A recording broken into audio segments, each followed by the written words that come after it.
Welcome to Trust the Badge. Today, Mr. Patrick Flannelly joins us for this episode. Mr. Flannelly is a retired chief of police of the Lafayette Police Department in Indiana with an impressive career spanning over 27 years in law enforcement. Mr. Flannelly has taken many roles throughout his career, from patrol officer to SWAT team leader and even a crime scene photographer. His experience also includes working with a narcotics task force that joined forces with the FBI. Mr. Flannelly's dedication to community outreach and officer wellness has made him a well-respected figure in the field. Now, he shares his wealth of knowledge as the host of the Coptimizer Podcast that you can find anywhere on any podcast platform. I learned a lot of new information from this interview, so make sure to tune in for the whole episode. Welcome, Mr. Flannelly. Hey, thanks a lot for having me, Jason. I really appreciate it. My name is Patrick Flannelly. I am a retired chief of police.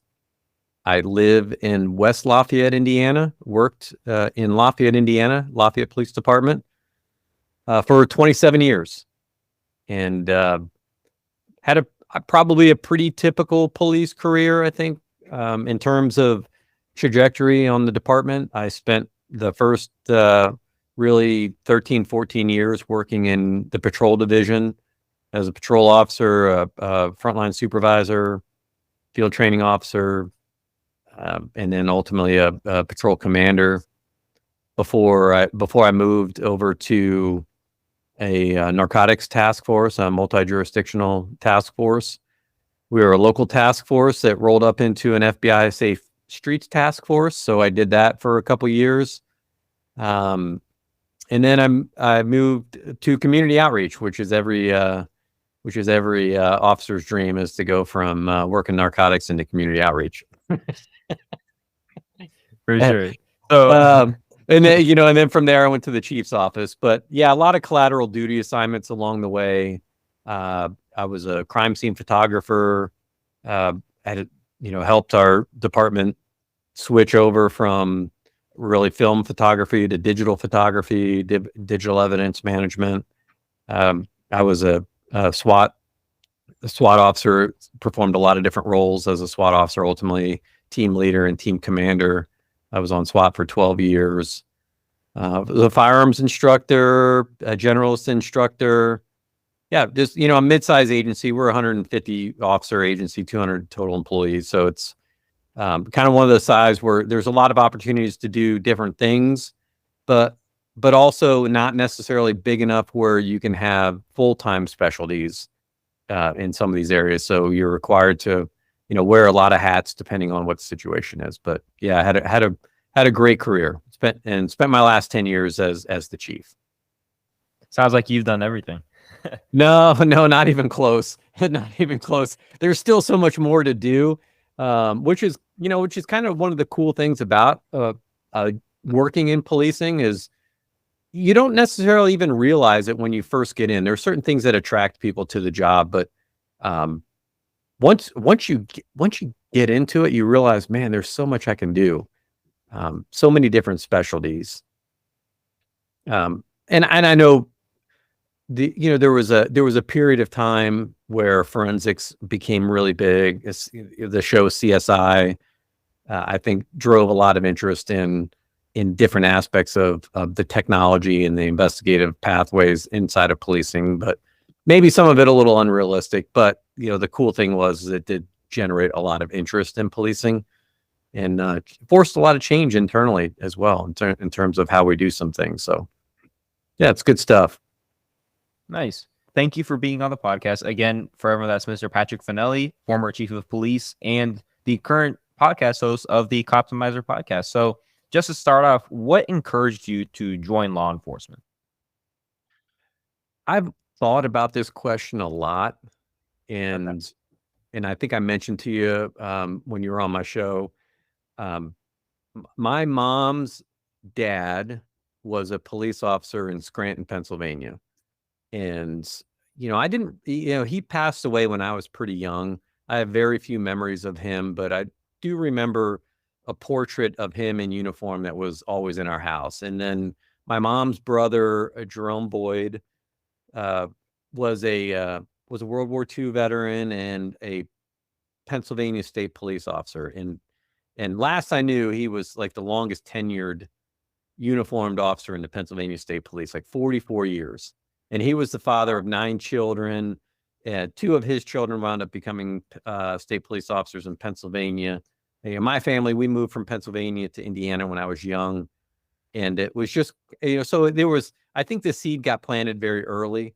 And then my dad was probably a big influence on me. My dad was a Korean War veteran. And at one point, he went to law school after he got home from Korea and had been recruited by the FBI, but wound up taking a job in the insurance industry, wound up working for State Farm Insurance for his adult life. But he always, in his work with State Farm Insurance, he did a lot of work with police departments. And in particular, what I remember is really in the 80s, here in central Indiana, he worked with some auto theft task forces on the insurance side, helping them with resources and work, police departments partnering with insurance companies to help solve some of these issues with stolen vehicles. And so these guys that were on this auto theft task force used to stop by the house and they would talk about things. And my dad was a very social guy, so he was always holding court in the garage. And it was, getting exposed to some of those stories and processes. I was just always really intrigued. And me personally, I always just knew that I wanted to do something that was just maybe more of a hands-on job. I don't like being confined in offices and stuck in, which is kind of funny for someone who wound up being stuck in an office for his last 10 years. But, it was, the thrill of policing and doing something new every day and being out on, in your community, interacting, there's an adventure to policing that just, I think, is unmatched in any other profession. I completely agree. I'm not a police officer myself, but I've heard that same sort of explanation of police officers. A lot of police officers don't regret it. I mean, I've talked to a lot of my podcasts. They've all enjoyed their experiences. Of course, they've had their ups and downs, but that's mostly what I've heard as well. It depends where you live, actually. But I believe Pennsylvania has a better trust with their community, right? Well, it's hard to say, right? I mean, I was a kid in Pennsylvania in, where I lived in Westchester, a suburb of Philadelphia, Chester, that area. Very, very, I don't even really remember interactions with the police. All I just remember them is my older brothers used to call them the black and whites, so, Yeah. but, when I moved to Indiana as a young kid, just more of a exposure to municipal police departments. And I didn't really know police officers growing up. And I grew up in an era where you didn't have the DARE program. You didn't have school resource officers. So the only interaction you would have with the police is maybe if you were up to something nefarious, Yeah. or you get pulled over, right? And that's probably still holds true to today. I think most, 80 to 90% of people in communities have very, very little contact with police officers. Right. Very few, unless they're getting pulled over or they get involved in a fender bender or something like that. Very, very few interactions with the police. Right. As chief of police in Indiana, how has the community's trust changed from the time you were an officer to your time as the chief? If you would just read newspaper headlines and look at social media, you could easily be fooled into believing that nobody supports the police, nobody trusts the police, and the interactions are always negative. But in truth, when you get out and actually interact with people, when you have conversations, you will find that an overwhelming majority of community members support the police. And I know this is going to be different in every community, Right. but I was very blessed to work in a community, a greater metropolitan area with multiple police departments. We have a Big Ten university here, Purdue University, very diverse neighborhoods. to have a lot of support. Now, I will say, like, really, in the time of, Ferguson back in 2014, there was a shift, and at the same time, that's when we started to see the use of social media really skyrocketing, information being spread via non-traditional news sources. Um, and I think there's a lot of good and a lot of bad that comes with that. And it creates a lot of noise. And I think in the noise, sometimes the truth can get lost in the noise. But I would say, to specifically answer your question, I think that was a time where we started to see a shift where people really began to question the police and do so, like, more brazenly, more openly, more confrontationally. And I don't necessarily know that we handled it well inside the profession. I don't think that we really embraced the change in the way information was spreading and the way that we were going to message to our communities. And as a result, I think we missed an opportunity that let some of the anti-police sentiment grow and gain a little bit of a foothold that otherwise I think we might have been able to manage differently. Okay. How involved were you in community policing initiatives? Because I know that a lot of sheriffs and a lot of chiefs of police, they try their best to find new ways to interact with the community. Yes, that's such a great question. Really insightful. Our agency has had several different initiatives over the years. We've looked at community policing models, and it evolved a lot. I made some pretty significant changes when I took over as chief. Really as a result of some of the things that we were seeing. And in terms of, I think this is the way I like to explain it. And I would do this to our Police Citizens Academy. A lot of the changes in police departments weren't necessarily planned. It was kind of a result of a change in technology and a change to the way that we approach how we do the job. When I was in 1995, when I started with our police department, I was 27. I was in the military for 4 years. I was a security policeman in the Air Force. And then I got out and I went to college, and, I worked in restaurants and the service industry and bartended before I came back into policing at age 27. So I was a little bit older, but I'll never forget the first night sitting in my squad car, the first night I was going out with a field training officer, and we had a mobile radio that was in the dash of our car. We had a radar on the up on our dashboard, and on my person I carried a 357 with 2 speed loaders, a collapsible baton, mace, and a portable radio that weighed about 5 pounds, and a vest. And there was no computer in the car. Everything was voice dispatched, and I was working a midnight shift. And my field training officer just told me, he said, just pay attention. The only thing I want you to do tonight is just listen. I want you to learn voices, and I want you to always know where you are. And at the time, I didn't really understand why, and as your career evolves and as you get more and more seasoned as a police officer, you understand how good of advice that was. Yeah, but I thought I had this. I'm a college graduate. I'm a military veteran. This job's going to be a piece of cake. I got this. Very, very overconfident, arrogant, one might say.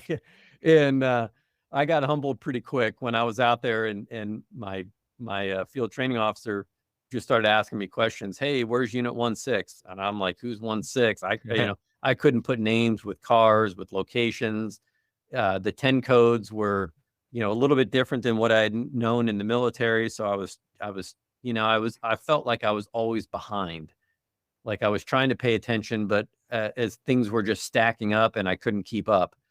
And yeah, by the end of that first night, I was, my confidence was diminished, felt a little demoralized in a way. And I actually began to question whether I was going to be able to do the job or not.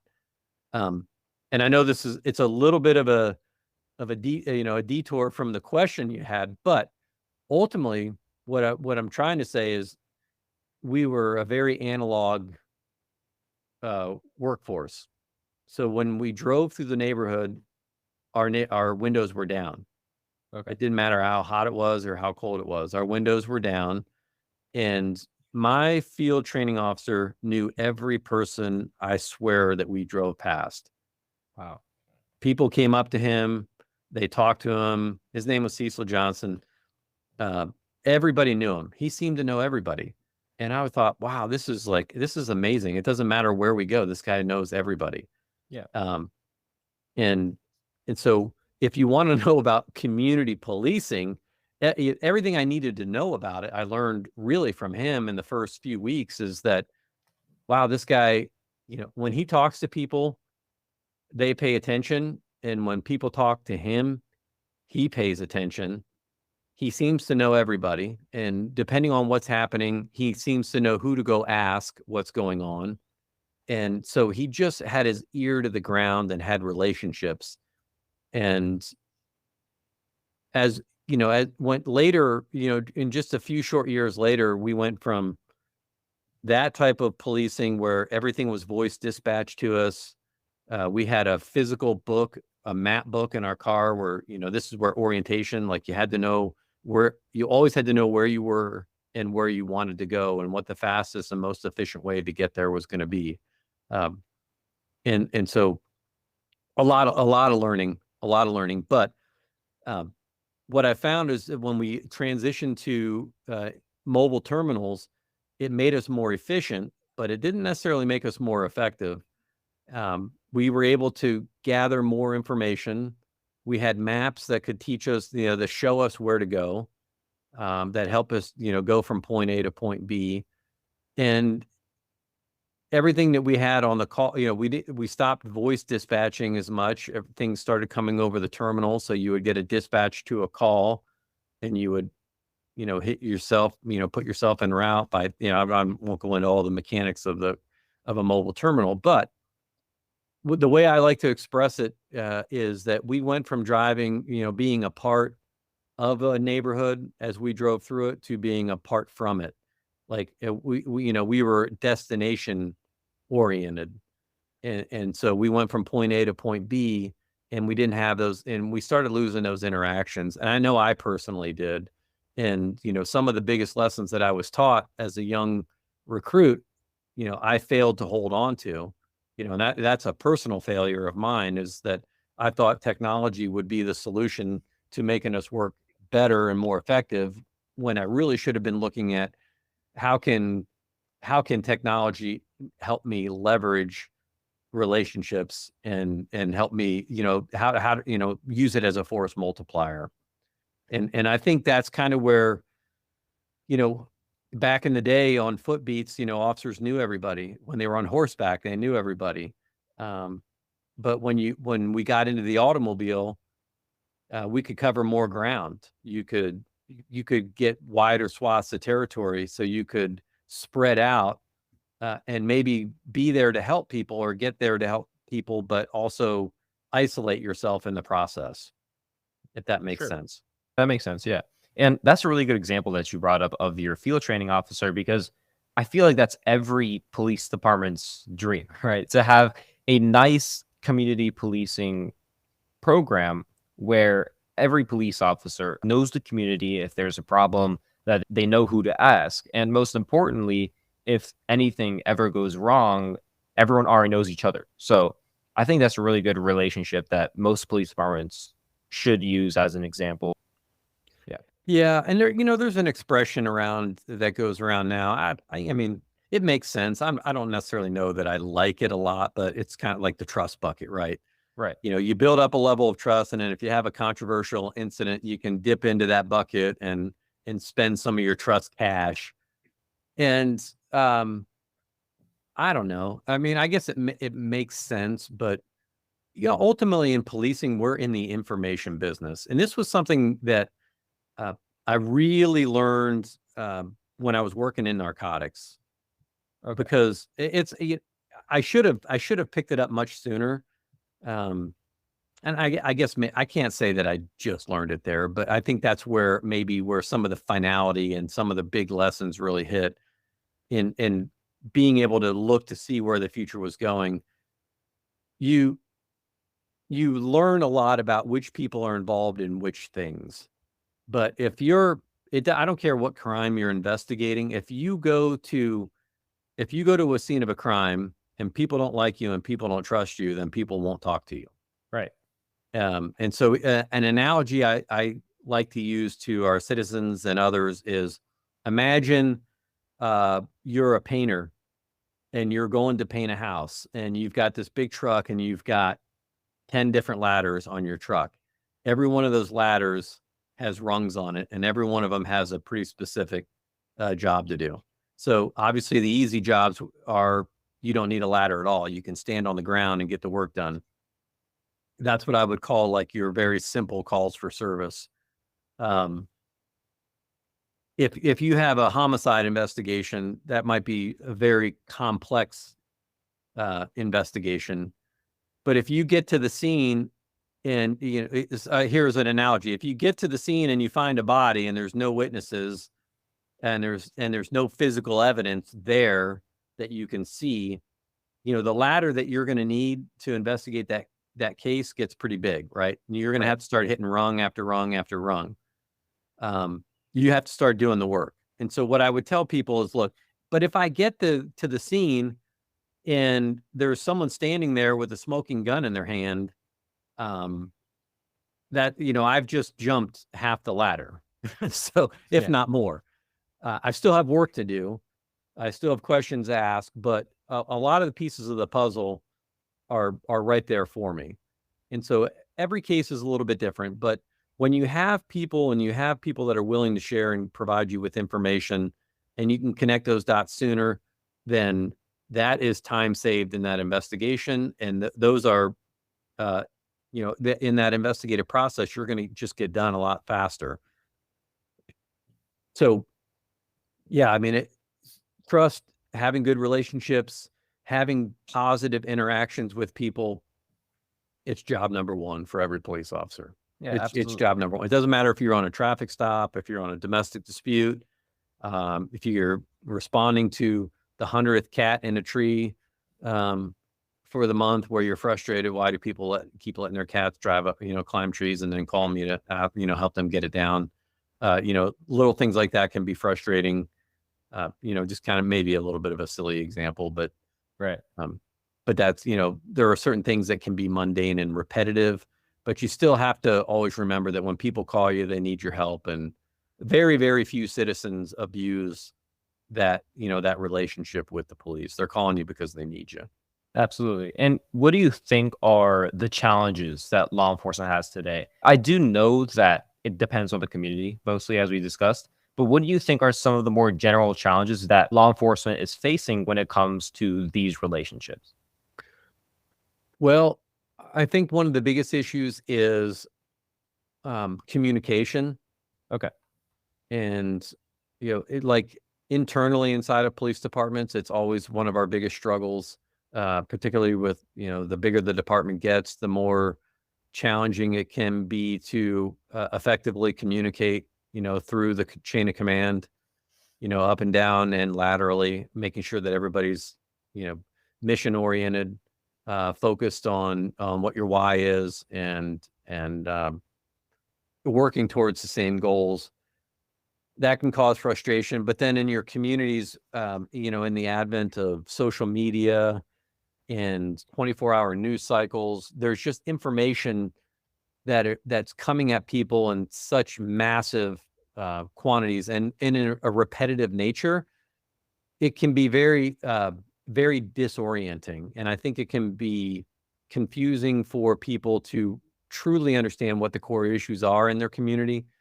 They might have a disproportionate exposure to crime through media and social media reports than what's actually occurring. And that can cause a perception issue about, well, my city's not safe, my community's not safe, the world's going to hell in a handbasket, and there's nothing I can do about it. and I'm picking a side.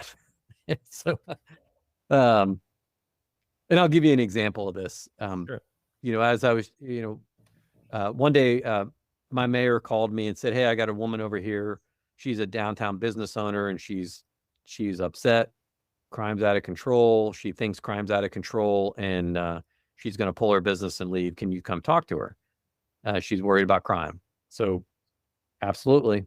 So I go over there and talk to her, and the timing was really good because I had a newspaper in my office that had caught my attention and I'll explain why here in a minute. Okay. But I went over and I started talking to this woman, and I was like, "Hey, the mayor has, expressed some of your concerns. Can you tell me, what's happening?" And she was just like, "I'm just tired of, all the crime. I'm tired of being scared, blah, blah, blah. I don't think it's safe anymore.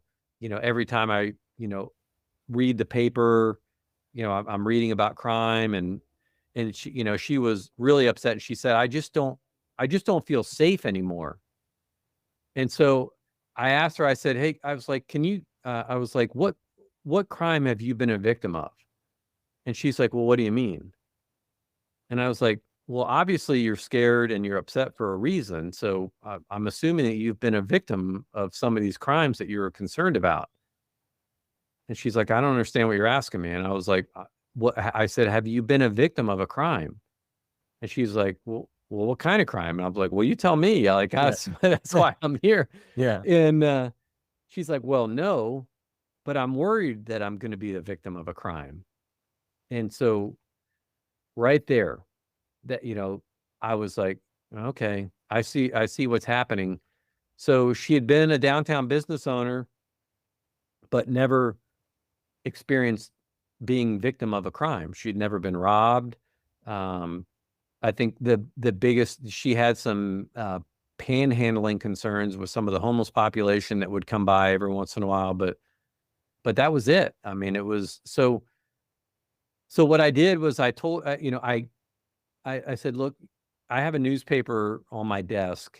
And just, when I started reading it, I actually started to feel like, "Oh my gosh, what's going on around here?" Like, it seems like every article I read is about crime. And in fact, 28 of the 32 articles that were in that paper were crime related. Wow.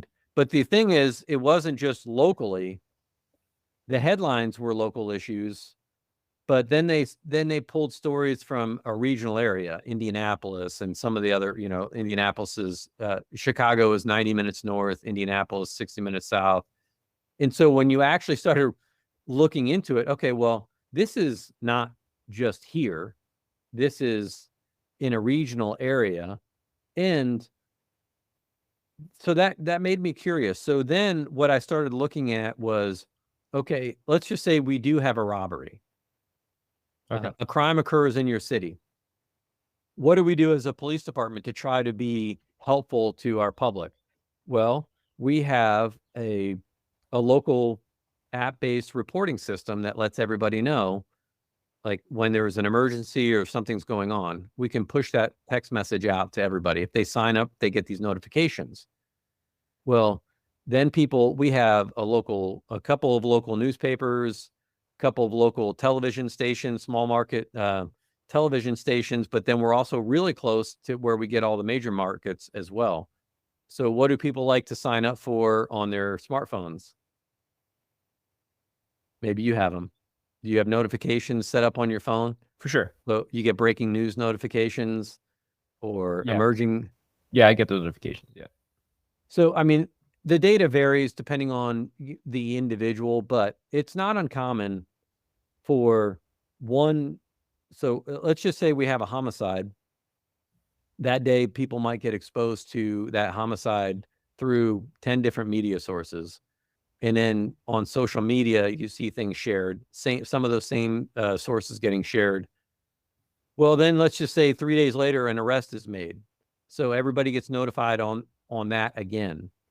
And then 3 days later, the suspects are officially charged by the prosecutor's office. So maybe there's another press conference or press release that goes out. And so for a week or two, this information is being commonly circulated over and over and over again through multiple outlets and multiple sources. And so one incident, you may have up to 200 touches on a single person over one incident. And then eventually that case is going to go to trial, or they're going to plead guilty, and it's going to come up again and again. And now you start thinking about, okay, well, this is happening, especially in your larger communities. Things like this are happening every day. And so this cycle goes and it goes and goes. And then we realize that just from an evolutionary perspective, we're all geared to focus on things that might harm us, the things that are negative. That's our prime orientation. So we're gonna spend more time focusing and looking at the headline on the homicide than we are. We have an event called like Kona Cops, like where our officers go around with a slushy truck and give out ice cream. Free Kona ice to all the kids. They hit.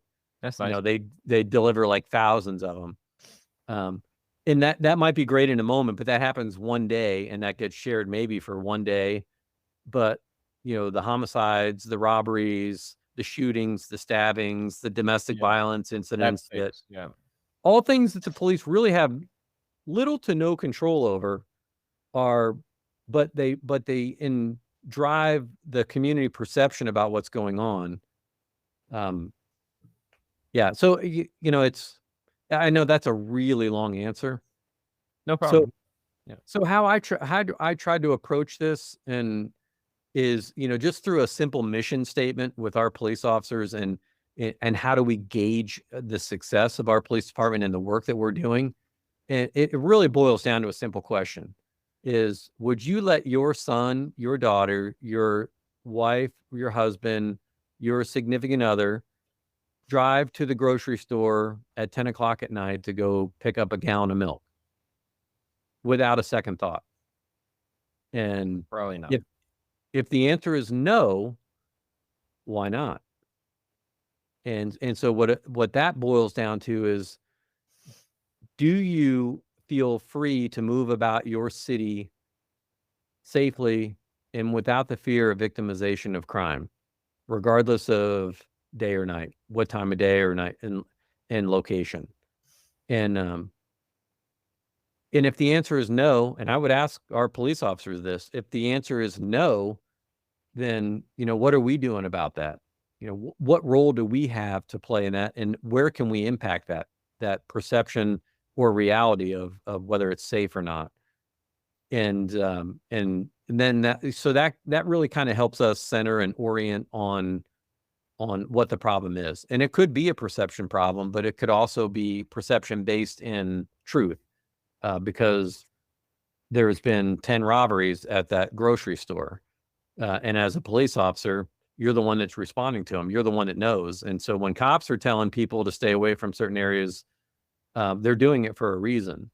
And for cops that are telling people to stay away from areas, what I really hope is that those agencies have strategies where they're going to be focusing on those areas, because people live there. Right. There are kids that live there.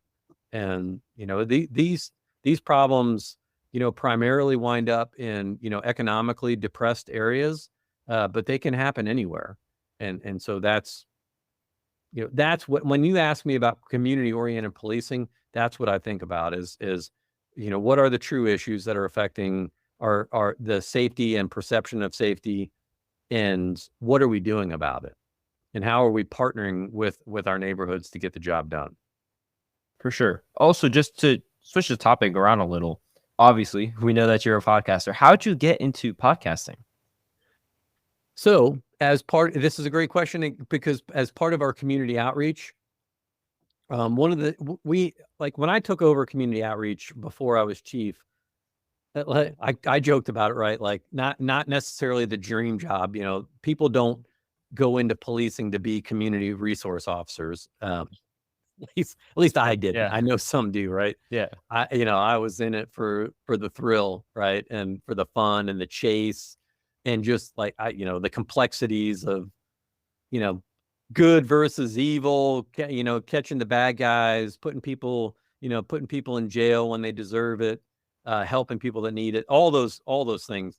Right. So my first day in community outreach, I get this binder of all these things that I'm responsible for. And at the time, we had 47 neighborhood groups that I was responsible for. Wow. Yeah, some of them just simple neighborhood organizations. Some were, your crime control groups. And they go by community watch groups, neighborhood watch. I mean, they go by a lot of different names, but ultimately they're all kind of very similar. And so I was like, wow, I'm one person. And that's a lot of groups, like 47. If I went to talk to every one of them, like, how am I going to do this? And so what did I turn to? Well, what's everybody doing these days? They're on social media. They're on smartphones. And so as I started to go to these different groups, they were all motivated by different things.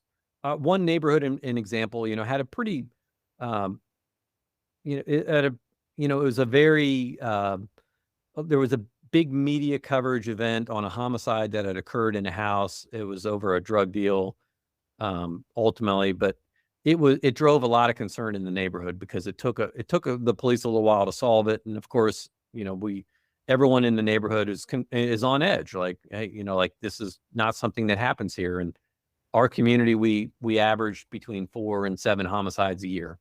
And it's been like, that's not a lot, right?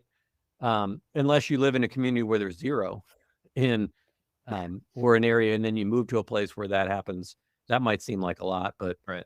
If you live on the south side of Chicago, that would be a banner year, right? If you only had 7. So everything is just a matter of perspective. But what I found was, people were very motivated to help each other and to reach out across neighborhood lines. But within, once an arrest was made and once a little bit of time, separated them from the incident, their interest in participating in these groups began to wane pretty quickly. So, what you had in a moment of, fear, panic, concern is a coalescing of a neighborhood group. And then as you move away from it, you lose the interest. Suddenly we return back to our normal lives. This isn't a priority. No, I'm not putting on the neighborhood watch vest and walking around on Friday night from, 8 to 10, because that's when my favorite show is on television, or my kids are involved in sports, or everybody kind of returns back to their lives. So, one thing I did notice, even at that time, back in 2012, was just about everybody that would come to these meetings, they were all carrying, the earlier versions of this, and Right. I'm holding up a smartphone. And, you were probably born in the era, like right when the iPhone was coming out, right? But before that, there were no cell phones. People had to use landlines. And so one of the questions I just started asking was, how do you guys communicate with each other? And some groups had phone trees.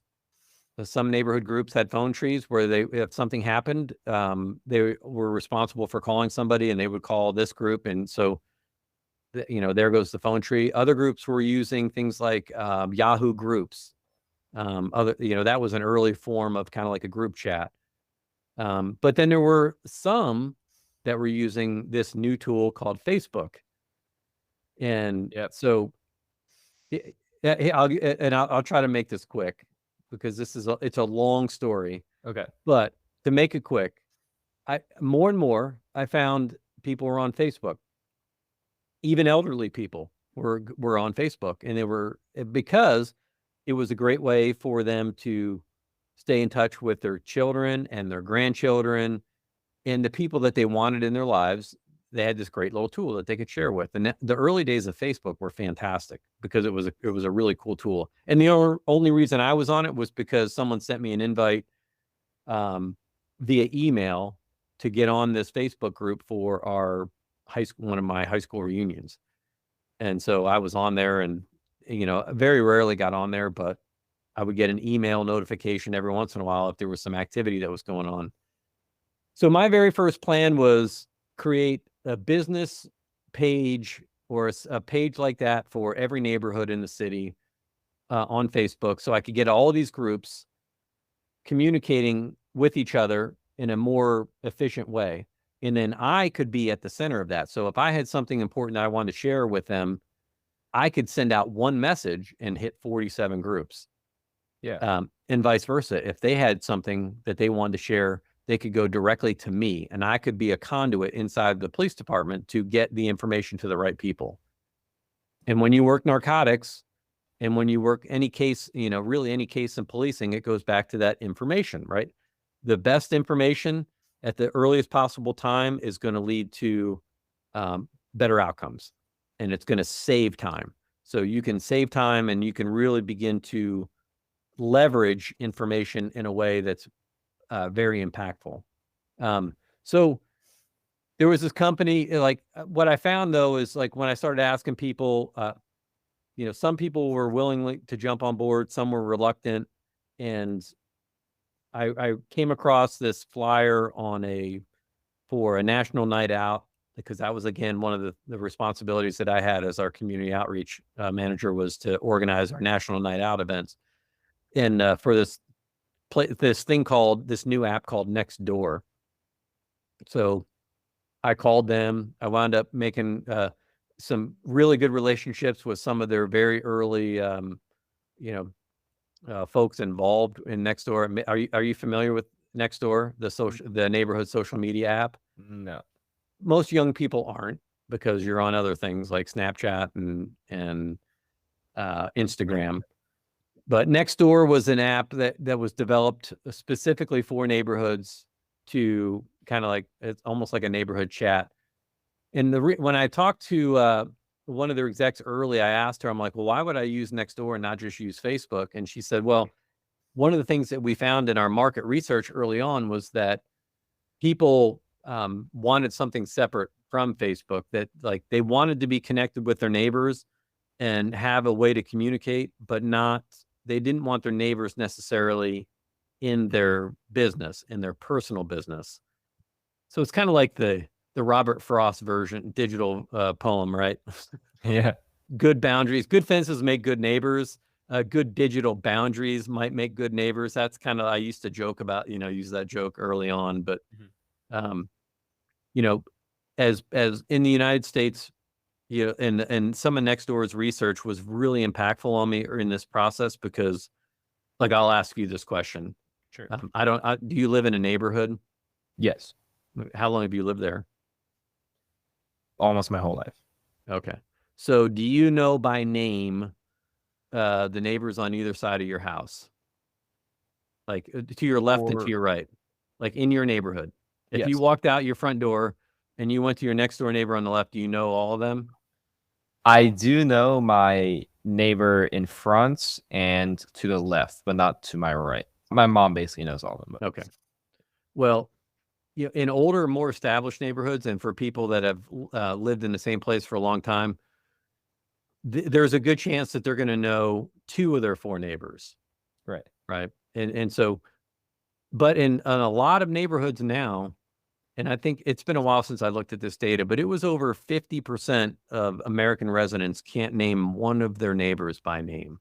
Wow. Not one. So, who do you call if you have an issue in your neighborhood, like someone steals your child's bike out of your front yard? When you get home, like Johnny left his bike out and it gets stolen. If you don't know any of your neighbors, what's the chances that you're going to go knock on your neighbor's door and say, hey, Johnny left his bike out. Have you seen it by chance? If you don't know your neighbors, you're not going to do that. And that's what we found. And so what starts happening is people call the police right away, not just for crime issues. And that is a legitimate reason to call the police. But some police departments are so overwhelmed that if you call and say, hey, my child's bike got stolen, is this a theft in progress right now? Yeah. Okay. Well, I'm sorry about that, but we're not coming. And so we could have a really long conversation about that, but anyway, the whole gist of this is, what I found is people don't know each other. People don't know their neighbors. They don't communicate well. They don't share information. And so what they're doing now is they're relying on the police in these social network situations where they used to rely on each other. And so the demand for the services on police is going up. The expectations are going up, but the cooperation at times doesn't always match that expectation. And so now we get ourselves into a situation where the expectations of the public on what we can and can't do, or what we should and shouldn't do, get misaligned. Okay. And so when you have that misalignment, it's, it can create some animosity. Okay. And is that how you started your podcast? So because of that, I was looking at ways, well, how do we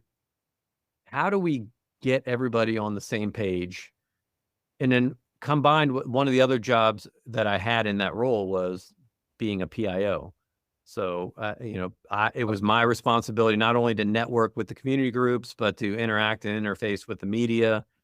So, when I would do that, I would get frustrated at times because they're busy, right? The members of the media are very busy. They might come and speak to me for 10, 15, 20 minutes about a very complex issue. And then when I would watch on the 6 o'clock news, I would have a 10-second snip. Like they would literally take one clip from that. Right. And then they write their own version of the story. And I'm like, well, that's not our story. That's their story. Right. And you can't tell our story in 20 seconds or in 2 minutes. Ours it's too complex for that. So in 2015, we started a podcast called Inside the Squad. That's one of the things I thought about it. As a chief, I was like looking at new mediums, things that are coming out. And I thought, well, this would be a great way for us to educate the community on what really is going on in a long format that allows us to get into some of the complexities. So as a chief, I wanted to do it myself. But the people that I had working in community, the other thing I did was I expanded from 1 person to 6 people in our community outreach division. And, for an agency our size, that was not a very popular decision internally, because people look at, viewed community outreach as, the fluff. It's not real police work. You're taking away resources for people that are out there handling the calls for service. But really what I was trying to do was leverage information, build relationships. So the better information that we get, the sooner we can act, sooner we can solve a crime, the sooner we can prevent future victimization from those offenders, and reinvest that time. This is a much longer conversation, but that was the gist of it. So by doing that, and then we started to be very precise about what we were doing with that information. So then we brought in the right people through street crimes units and others, so where we could be very tactical and specific about what we were going to do. Some people call it problem-oriented policing. We called it value-based policing because we wanted every decision for how we were going to deploy resources to generate value, not just for us inside the police department, but for the community. And we wanted to do it in a way that we can measure success, not just think about it, but actually show, like, is this working? Is it not working? And again, that's a much longer conversation. But as part of that effort, we started this podcast and called Inside the Squad. And it was fun, but I just didn't have the time to do it because I was getting pulled in a lot of different directions. But I really enjoyed it. And I always told myself, I was like, someday I'm going to get to this and I'm going to spend more time there. But maybe when I retire, this would be something I would do. And then, and so ultimately that's what I've done is in the last couple of years now in my post-retirement days. I do have a very strong passion for officer wellness, holistic officer wellness. But that all, really boils down to human performance discussions. So I take some of my stuff that I do outside of policing where, I'm a CrossFit trainer. I was a CrossFit affiliate owner. I like to compete in things like that. I've always enjoyed athletics. Yeah. And so it's a good opportunity for me now to reach out, have conversations with people like you and others that are just looking to improve the profession, raise awareness, have interesting conversations with people that are doing great stuff, and then help spread the word. Because, again, as much as I think that we're getting better in policing and spreading the word, I still find myself, disappointed at times that, we're not spreading the word fast enough and far enough. Right. I understand you. Sometimes I feel that way too, especially when there are some events that particularly take over the news or are controversial, and then it comes back to step one. As we know, we discussed on your podcast about recruitment, retainment, and how difficult that is right now for many police departments for various factors, defund the police, all of it. What would you tell any current existing officers, right? Listening to this interview, what would you tell them? Well, I would tell them that they're really, hold the line, because your communities need you, and don't, don't buy into the negativity, because a lot of the negativity is self-created. And I know that that may sound shallow, but the majority of people do support us. They need us, and they want us out there. So hold the line, and good things are coming.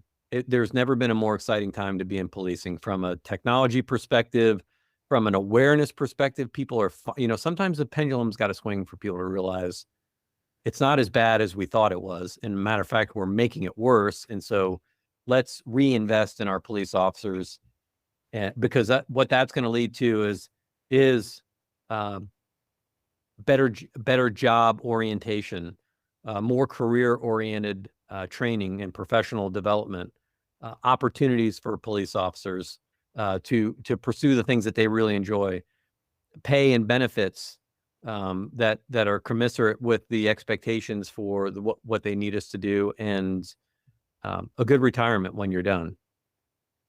Sure. And what would you tell someone listening to this episode who's around my age, right? Maybe a teenager, maybe an explorer, who are on the fence about joining law enforcement? What would you tell them, especially when right now recruitment is one of the hardest things that police departments are facing? Well, I would say, again, there's no better time to enter into this profession than now, because I think the public has come to, a bit of a pivotal moment in this understanding that we need the police. But not only do we need them, but we have to invest in them sufficiently. So we're going to see investments in training that we've never seen before coming. And that's what we need to push for, because that's what we need. We need to develop, no longer 400 to 600 hours of training before you become an officer. We're looking for 1,000 to 1,500 hours and some mandatory baseline equipment needs. So that's there.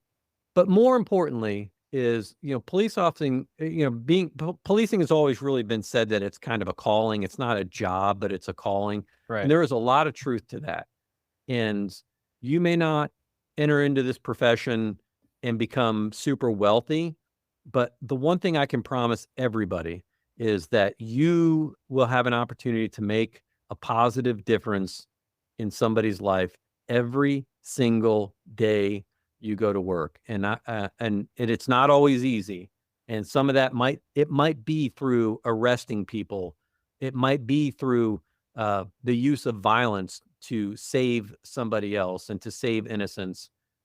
It's never through the use of violence, for gratuitous reasons, but always for an overarching purpose of serving your community. And there is no doubt that there is a risk to this job, but the risk, in my opinion, is that it's worth the rewards on the back end. And I don't know that you would ever regret that decision if this is something that you feel is a passion and a calling for you. Thank you. And before we wrap up, do you have any final thoughts? About 1 million. About 1 million. Okay. I really do. This is why I need a podcast to be able to get them all out. Right. And I love listening to, people like you. I love hearing your thoughts and your ideas, and you're gaining your perspective. I'm excited about the future because of young people like you. Your generation gets misaligned a lot. as being needy and like it's all about me. Right. But I you know what, I don't see that. I've been blessed. I have 3 boys myself, 24, 21, and 16. I've coached. I've had the opportunity to work with a lot of young people. You know what, I'm excited. I feel really good about the future. Sure, there are challenges that we have to overcome, but there always are challenges. So, um, you know, my final piece of advice for those that are entering into this profession and those that are already in the profession is to make sure that you constantly reevaluate yourself. Um, and this concept of lead yourself first, take care of yourself, make sure you prioritize um, your well-being, because you can't help others if you can't help yourself. If you're struggling, it's difficult to help others. So spend time, doing the things that you need to do. Get good sleep. Number one, stay off those dang cell phones all night, right? Right. Quit playing the video games. Minimize. I'm not saying don't play them, but minimize it. Make sure you're getting your 8 hours of sleep, because the whole world looks different when you get a good night's sleep or a good day's sleep if you're working nights. Follow good nutritional practices. Do something to move every day. Do something, express gratitude every single day. Use a journal, write it down. Find 5 to 10 minutes to meditate. And that might just mean taking a walk in the woods by yourself. And I think if you can do those things, you're going to have a great future, a great career, and you're going to be happy. All right. Well, thank you. And for everyone listening again, that's Mr. Patrick Flannelly. He is the host of the Coptimizer Podcast. What's the website for the podcast? I don't have a website. I just push everything up. I do have a website. It's called Blue Heart Consulting, but I'm just going to switch everything over to Substack soon anyway. I think the easiest way to find me is on LinkedIn, the Coptimizer Podcast, or Patrick Flannelly at LinkedIn, or if anyone ever has any questions or looking for, wellness work, it's PJ Flannelly, FLANNELLY @gmail.com. Feel free to email me and I'll get back to you when I can. But yeah, it's been a pleasure, and I appreciate everything you're doing, and keep up the hard work. Same with you, sir. I really appreciate your time, and I'm glad that there are other people out there who also have a podcast to talk about this stuff. So yeah, thank you so much. Awesome. Thank you.